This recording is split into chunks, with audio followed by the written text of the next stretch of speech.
Question number 14 है आपके TS level का student.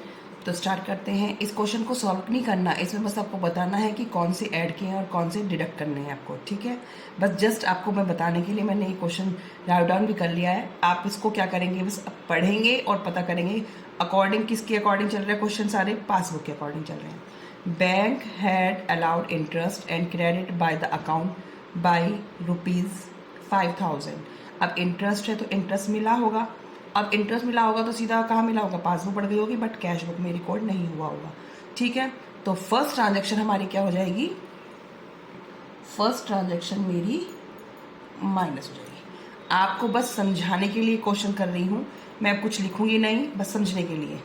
Check of 10,000 deposit by a customer in the bank. सीधा customer ने कहाँ डिपॉजिट कर दिया है, पासबुक में, पासबुक बढ़ गई। Was not recorded in the cash book, cash book नहीं बढ़ी है। तो क्या करेंगे, जब कैश, हम क्या कर रहे हैं, पासबुक के अकॉर्डिंग चल रहे हैं कैश बुक को देखकर, तो कैश बुक क्या है, कम है, तो सेकंड वाले ट्रांजेक्शन को भी क्या कर देंगे हम, माइनस। बैंक चार्जेस, मैंने बताया जब हम पासबुक के अकॉर्डिंग चलेंगे कैश बुक को देखकर, जितने भी खर्चे हैं उनको क्या कर देंगे, प्लस कर देंगे। Bank charges charge by the bank, 5,000 bank charges वहाँ से कर दिए पासबुक से, बट कैश बुक से नहीं हुए होंगे, तो 5,000 को क्या कर दो, प्लस कर दो। Check of 25,000 issued not recorded in the cash book were paid and debit to the account by the bank। क्या कह रहा है कि चेक काट के दिए गए, कैश बुक में रिकॉर्ड नहीं हुए हैं, बट क्या कर दिया गया है, were paid and debited to the account by the bank. Cash book में रिकॉर्ड नहीं हुए लेकिन कहाँ, बैंक में जमा कर दिए। तो क्या करा, कैश बुक हमने अपनी कम करी, वहाँ रिकॉर्ड नहीं हुए हैं, लेकिन क्या हुआ, वहाँ पे पासबुक में रिकॉर्ड कर दिए। अब पासबुक क्या कर दी होगी आपने, पासबुक को बढ़ा दिया होगा। Cheque 25,000 issue not recorded in the cash book were paid and debited to the account. 25,000 के कोई चेक थे, वो कैश बुक से रिकॉर्ड नहीं करे गए, ठीक है, बट क्या कर दिया गया, उनको पे कर दिया गया, पासबुक में दिखा दिया गया। अब चेक काट के दिए गए हैं, लेकिन जब कैश बुक से रिकॉर्ड ही नहीं है तो क्या करेंगे, उन्हें वापस से प्लस कर दो। अब जो एंट्री कैश बुक में हुई नहीं है तो फिर उसे क्या करेंगे आप, वापस से प्लस कर देना। Receipt side of the cash book has been overcast by 2,000। Receipt side of cash book, cash book की जहाँ पैसा आता है वो ओवरकास्ट पाई गई, तो पासबुक की भी ओवरकास्ट कर दो, 200 यहाँ बढ़ा दो। Payment side of cash book was undercast by 5,000। Payment side of cash book, खर्चों की 5,000 कम पाई गई, कम पाई गई मीन्स कैश बुक से कम खर्चे करे गए, तो पासबुक में भी वे 5,000 प्लस कर दो। क्यों प्लस करे गए हैं, क्योंकि कैश बुक से वो खर्चे कम करे गए हैं, पासबुक से ऑलरेडी कर दिए होंगे, तो पासबुक जो हमने घटा दी होगी ज़्यादा, उसमें वापस से प्लस कर दोगे तो 5,000 के खर्चे पासबुक में भी कम पाए जाएंगे, ठीक है, इसलिए करा। ये ट्रांजेक्शन थोड़ी दोनों ही समझने वाली हैं कि payment side cash book was undercast, 5,000 से कम पाई गई, तो इट मीन्स 5,000 खर्चे कम दिखाए गए, तो पासबुक में प्लस कर दो, ठीक है स्टूडेंट। ये क्वेश्चन जस्ट समझाने के लिए था, बाकी इसमें सॉल्व करने का था नहीं। क्वेश्चन नंबर 15 है स्टूडेंट हमारा, ये आपकी ओवरड्राफ्ट का है। ओवरड्राफ्ट किसके थ्रू, कैश बुक के थ्रू, ठीक है। तो ओवरड्राफ्ट मीन्स आपका जो बैलेंस है वो माइनस में है, क्योंकि आपके पास इनफ बैलेंस नहीं था, तो ये हमारा होता है अनफेवरेबल बैलेंस।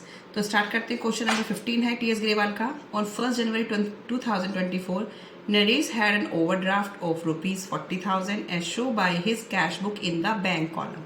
इट मीन्स जो कैश बुक का ओवरड्राफ्ट है वो है अमाउंट 40,000।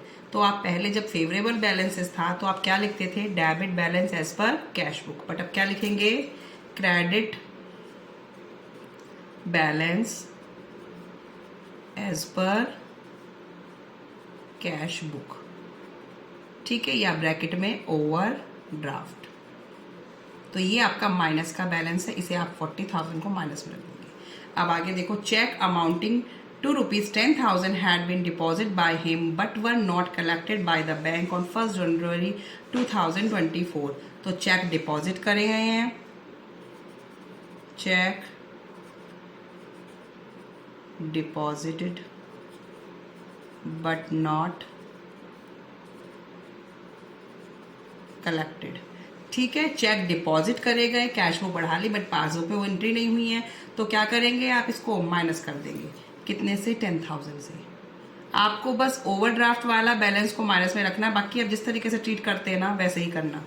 अब आगे देखिए, he issued cheque 7,000 which were not presented to the bank for payment up to that day. It means कि जो चेक थे इशू किए, इशू किसने करे? कस्टमर ने। अपनी कैश बुक को क्या कर दिया है?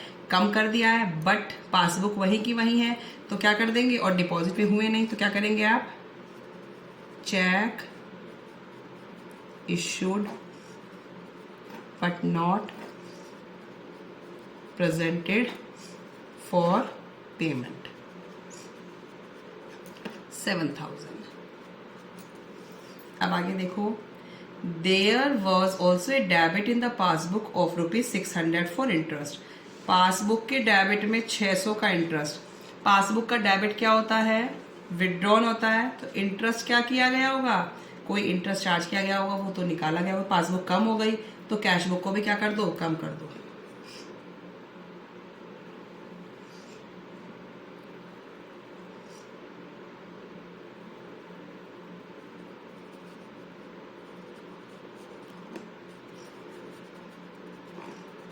डेबिट बैलेंस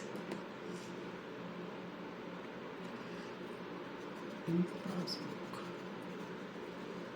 ये मैंने समझाने के लिए लिख दिया, इसकी जरूरत नहीं है। इंटरेस्ट कौन सा है, क्योंकि स्टूडेंट को लगता है इंटरेस्ट हमेशा मिलता ही है, लेकिन इंटरेस्ट क्या है? ये इंटरेस्ट लगाया हुआ होगा तो पासबुक से चार्ज कर लिया गया है, ठीक है। और बैंक चार्जेस भी है। बैंक चार्जेस क्या कर दिए गए हैं? बैंक चार्जेस पासबुक से कम कर दिए गए, तो यहाँ से भी कम कर दो। तो इनको साथ ही लिख देते हैं। 500 इसके इंटरेस्ट के और 600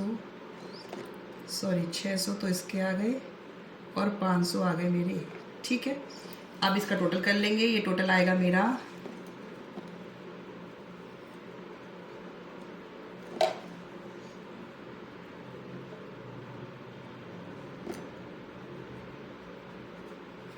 ये टोटल आ गया, ठीक है। ये 600 है, ये 500 है, क्योंकि बैंक चार्जेस भी क्या हुए होंगे? पासबुक से कम करे तो कैश बुक से भी कम कर दो। 600 का इंटरेस्ट है, पासबुक से डेबिट बैलेंस लिखा है तो इट मीन्स दिया गया होगा, तो 600 से कम कर दिया गया, तो यहाँ से भी कम कर दो। 600, 500, 1100 और 50,000 ये। अब डिफरेंस आएगा हमारा क्या? Credit balance as per cash book, ठीक है। तो आंसर किस में आएगा मेरा? Debit balance as per passbook, ठीक है। आप इसमें से इसको माइनस कर देंगे तो ये अमाउंट आ जाएगा मेरा 44,100। आप माइनस करके देख लें स्टूडेंट, कैलकुलेशन यही होगी, ठीक है।